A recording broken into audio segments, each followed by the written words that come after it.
So by now, I'm sure everybody is celebrating that Indie House has announced that Sports Story is released, sort of shadow dropped in a manner. But I want to talk about something else because I'm sure that I'm at a point where I couldn't afford Sports Story. This is me from the past, I guess, as I'm recording this a couple of days before the Arctic blast that will ruin a lot of our lives, and before the release of Sports Story. So anyway, I'm doing something in here that I haven't done before, and that is I'm going to give the top 5 shooters of 2022. But that's not the only thing that I'm doing that I haven't done before. I'm also going to let someone else handle most of the writing for me. I know, like, I'm doing something extravagant. I'm not working. Big surprise, right? Hey, me being lazy, that's a shocker.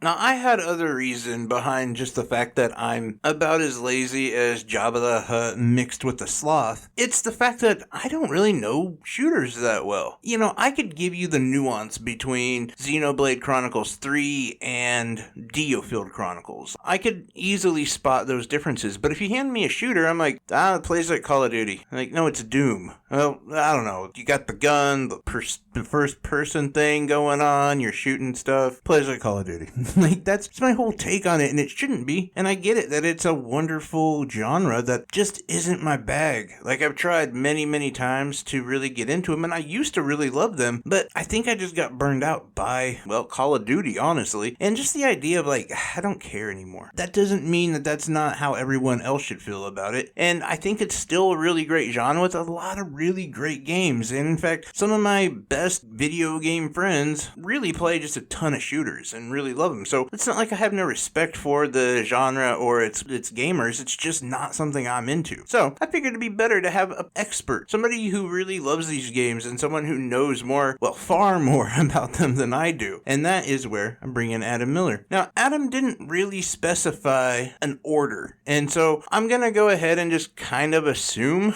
that they're in the order he sent me, and we'll just go from there. So the first one on his list is a game called Project Hell. Now, this game is an expansion story from the 2020 released Ghost Runner. But in this one, you're playing as one of the villains, and it's obviously set before the events of the first game. There's a lot to it, and it also changes the formula so that you move a lot faster and jump a lot higher. There is also some abilities that just make the game feel more buttery smooth, and this helps excel the game above its predecessor. And this game looks really fast-paced, really fun, and pretty graphically enjoyable. Now, I've never played it, so I can't say for sure, but just reading off reviews and things of that nature, it seems like a lot of people really dig this game, and it seems like it's a good pickup. So, at number 4, then, is a game I've heard a lot of people talk about, and even a game that I've been more recently interested in picking up, and that is a game called Bright Memory. Now, this was essentially first made by one guy, and I believe once it was ported over and given little enhancements, it's probably had a little bit bigger team, but it's still an indie game through and through. But it's one of those games that feels like a AAA title. The set pieces are constantly moving, the environment is constantly changing, it's fast-paced, but very detailed, graphically looks beautiful, it controls incredibly well, and it's one of those games that you wouldn't believe that it was done by, well, an indie team, or even, well, just one dude. It's arguably a good thing,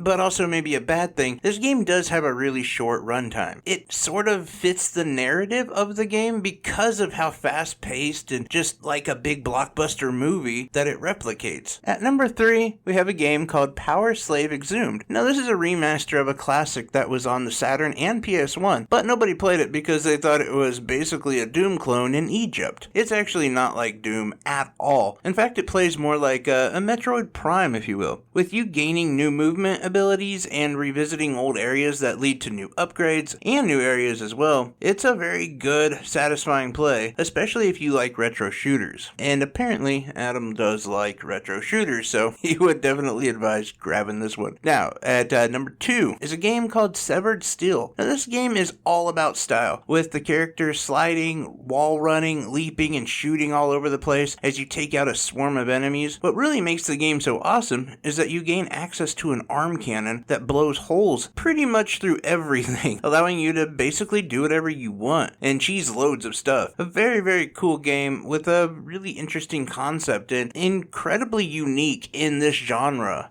We are now at the number 1 slot, and I will be honest, I didn't have any input in this at all. I did not sway this decision. I didn't anything. In fact, I'm not sure I would have chosen this game as the number one best shooter. But when I think about it, I can see exactly what Adam was talking about, and I think he's right. That would be Neon White. Yes, the indie darling of 2022, Neon White, wins this award as well from us. It's so great. I think that's the thing. It was so surprising coming out of the gate. It's fast action. It's card aspect that you wouldn't think would be fun, but it really is. And the idea of going back between weapons and ammo with different card selections and how that can help you even traverse the stage, the graphics, the story. I have said this a million times. The story is well worth the price of admission. You also get this amazing platformer, shooter, speed runner. It just has all of these really key components of a game, and it's wrapped up in this nice little package. I mean, everything from the characters to just the graphics and the sound, everything in between. Like, it's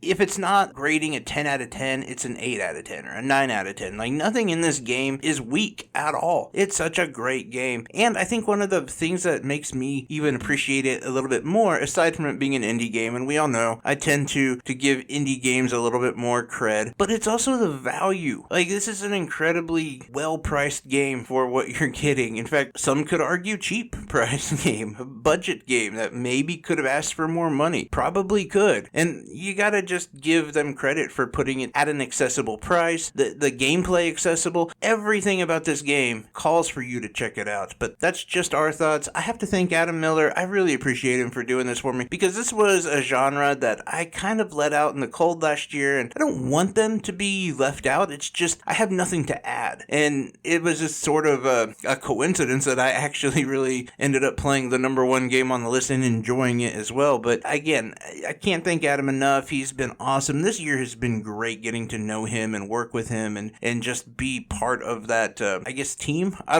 don't know how you want to put it, but he's an incredibly wonderful dude. So insightful, has so much knowledge, but just also a really, really nice guy. And I think everyone should be going over to the EliteInstitute.net, checking out, reading his reviews, adding comments, reviewing them, doing all that good fun stuff, because if anyone deserves it, it's definitely him. Such a good dude. There's so many of these wonderful creators who've just been incredibly welcoming to me, and so I just have to thank him for helping me out with this one. But anyway, guys, be on the lookout for the best RPGs of 2022. Nima from the Past will be bringing that to you either Saturday or Sunday. Anyway, guys, like always, I'm wishing you health, wealth, and above all, I hope you're truly happy, because you make me happy. Take care, everyone. Bye-bye.